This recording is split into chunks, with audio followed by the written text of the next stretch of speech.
ಆ ನಾಳೆ ಕಲ್ಯಾಣ ಕರ್ನಾಟಕ ಉತ್ಸವ ದಿನ ಪ್ಲಸ್ ಕ್ಯಾಬಿನೆಟ್ ಮೀಟಿಂಗ್ ಬೇರೆ ಇದೆ ಸರ್. ಈ ಭಾಗದ ನಿರೀಕ್ಷೆ ಬಹಳ ಇದೆ. ನಾವು ಎಲ್ಲ ನಿರೀಕ್ಷೆಗಳನ್ನು ಕೂಡ ಫುಲ್ಫಿಲ್ ಮಾಡೋಕ್ಕಾಗಲ್ಲ.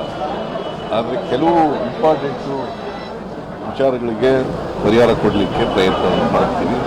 ಬಜೆಟ್ನಲ್ಲಿ ಹೇಳಿರ್ತಕ್ಕಂಥವು ಮತ್ತು ಪ್ರಮುಖವಾಗಿ ಇರ್ತಕ್ಕಂಥ ವಿಷಯಗಳ ಬಗ್ಗೆ ನಾವು ನಾಳೆ ಕ್ಯಾಬಿನೆಟ್ನಲ್ಲಿ ಚರ್ಚೆ ಮಾಡಿ ತೀರ್ಮಾನ ಮಾಡ್ತೀವಿ.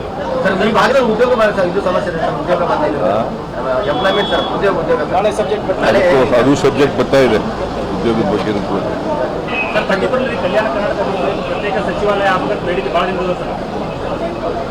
ಅದ್ರ ಬಗ್ಗೆನೂ ಹೇಳಿದ್ದೀನಿ, ಸಚಿವಾಲಯ ಬೇಕು ಅಂತ ಕೇಳ್ತಾ ಇದ್ದಾರೆ ಬಹಳ ದಿನಗಳಿಂದ. ಕೂಡ ಮಾಡಲಿಕ್ಕೆ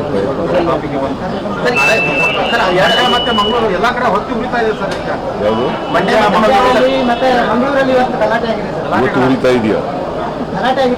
ಏನ್ ಗಲಾಟೆ ಆಯ್ತಪ್ಪ?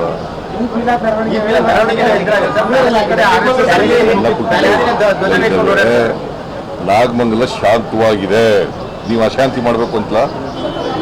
ಮತ್ತೆ ನಾಗಮಂಗಲ ಶಾಂತವಾಗಿದೆ, ಗೊತ್ತಾಯ್ತಾ? ನಾವು ಅಲ್ಲಿ USP ಸಸ್ಪೆಂಡ್ ಮಾಡಿದ್ದೀವಿ, ಇನ್ಸ್ಪೆಕ್ಟರ್ ಸಸ್ಪೆಂಡ್ ಮಾಡಿದ್ದೀವಿ, ಪೊಲೀಸ್ ಫೈಲೂರ್ ಇದೆ ಅಂತೇಳಿ ನಮ್ಗೆ ಗೊತ್ತಾದ ತಕ್ಷಣ ಮೇಲ್ನೋಟಕ್ಕೆ ಅದನ್ನು ಅವ್ರ ಮೇಲೆ ಕ್ರಮ ತಗೊಂಡಿದ್ದೀವಿ.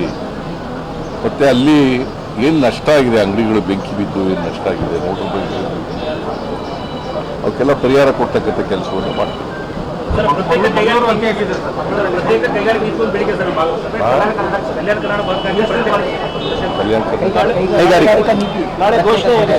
ನಾಳೆ ಮಾಡ್ತೀವಿ. ನಾಳೆ ಯಾವ್ಯಾವುದನ್ನ ಮಾಡ್ಲಿಕ್ಕೆ ಸಾಧ್ಯ ಆಗ್ತದೆ ಅವೆಲ್ಲರೂ ಮಾಡ್ತೀವಿ.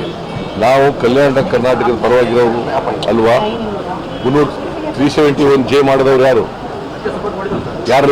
BJP ಅವರ, JDSನವರ? 371J ಮನಮೋಹನ್ ಸಿಂಗ್ರವರು ಪ್ರಧಾನಮಂತ್ರಿಯಾಗಿದ್ದಾಗ ಸಂವಿಧಾನಕ್ಕೆ ತಿದ್ದುಪಡಿ ತಗೊಬಂದು ಮಾಡಿದದು.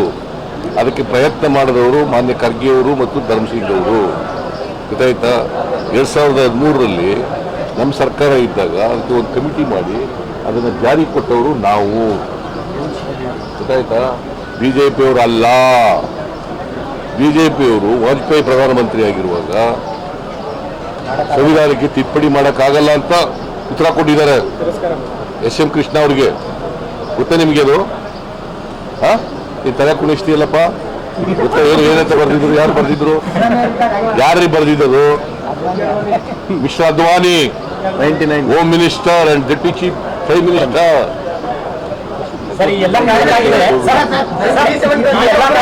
ಜನ ನಿಮ್ಮನ್ನು ಜಾಸ್ತಿ ಸಪೋರ್ಟ್ ಮಾಡಿದ್ದಾರೆ ಸರ್ ಕಲ್ಯಾಣ ಕರ್ನಾಟಕದಲ್ಲಿ, ಹಾಗಾಗಿ ನಿರೀಕ್ಷೆನೂ ಜಾಸ್ತಿ ಇಟ್ಕೊಂಡಿದ್ದಾರೆ. ಜನರ ನಿರೀಕ್ಷೆ, ನಾವು ಬಡವರ ಪರವಾಗಿ ಕೆಲಸ ಮಾಡಲಿಕ್ಕೆ ತಯಾರಾಗಿದ್ದೀವಿ, ಗೊತ್ತಾಯ್ತಾ? ಅದಕ್ಕೋಸ್ಕರ 5,000 ಕೋಟಿ ರೂಪಾಯಿನ ಈ ಸಾರಿ ಕೊಟ್ಟಿರೋದು. ಎಷ್ಟು ಕೊಟ್ಟಿದ್ದೀವಿ? 5,000 ಕೋಟಿ. ಹಿಂದೆ ಕೊಟ್ಟಿದ್ರಾ?